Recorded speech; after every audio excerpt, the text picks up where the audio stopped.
For what least value of n this is completely divided by 6, this is completely divisible by 6 where n is an integer, जहां पर n एक integer है। ठीक है, n की सबसे छोटी कौन सी वैल्यू के लिए? ठीक है जी, ये 6 से डिविजिबल है, तो हम सबसे छोटी से चेक करने लग जाएंगे ना भाई। पहला तरीका चेक ऑप्शंस,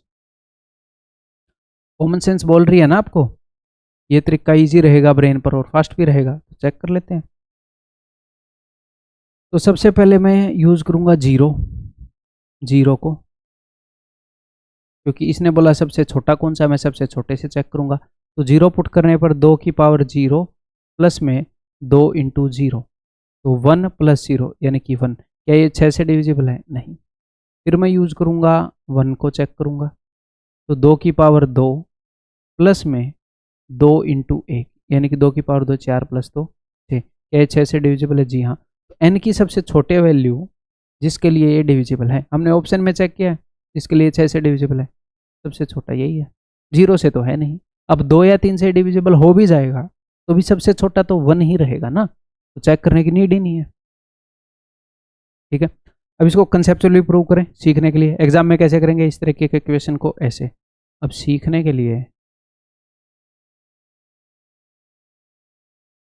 देखो भाई, 6 की डिविजिबिलिटी यानी कि 2 और 3 दोनों से डिविजिबल। तो अब ये नंबर है 2 raise to power 2n plus में 2n, तो ये भी इवन है और ये भी इवन है फॉर श्योर। अब भैया 2 की पावर है, 2 कितनी बार लिया गया, ठीक है, और n क्या है? n एक इंटीजर है, तो 2 से डिविजिबल ये होगा।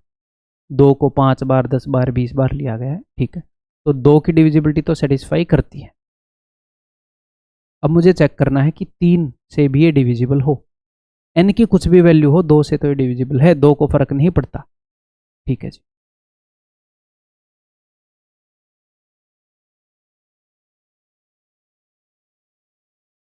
लेकिन n की वैल्यू 0 है तो 2 की पावर 0 1 आ जाएगा, 1 प्लस 0। उस केस में फ़र्क पड़ेगा कब?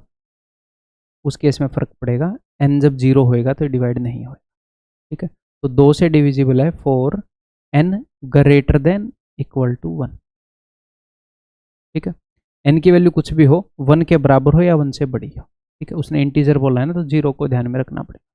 ओके जी, नेक्स्ट हम देखेंगे जी 3 की डिविजिबिलिटी। अब देखो, अब आप क्या करो, इसको 3 से डिवाइड कर दो।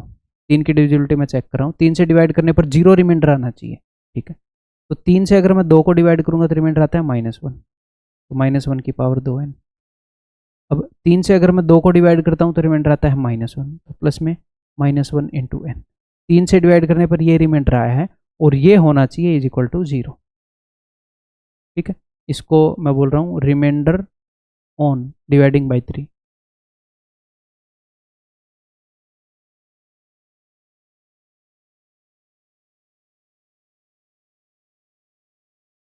ठीक है, तो -1 की कोई भी इवन पावर करोगे तो 1 आएगा, माइनस में आगे आ गया जी n, तो ये होना चाहिए 0 के बराबर। तो n की ऐसी क्या वैल्यू होगी छोटी से छोटी ताकि ये 0 के बराबर हो जाए, और यहाँ पर n की वैल्यू 1 होएगी। मैं जस्ट ये कहना चाह रहा हूँ कि n छोटे से छोटा वो कौन सा नंबर होएगा जिसको 3 से डिवाइड करने पर एक रिमाइंडर आ जाए। मुझे यहाँ पर 1 चाहिए, तो सबसे छोटा नंबर जिसको 3 से डिवाइड करने पर एक रिमाइंडर आता है वो 1 ही है।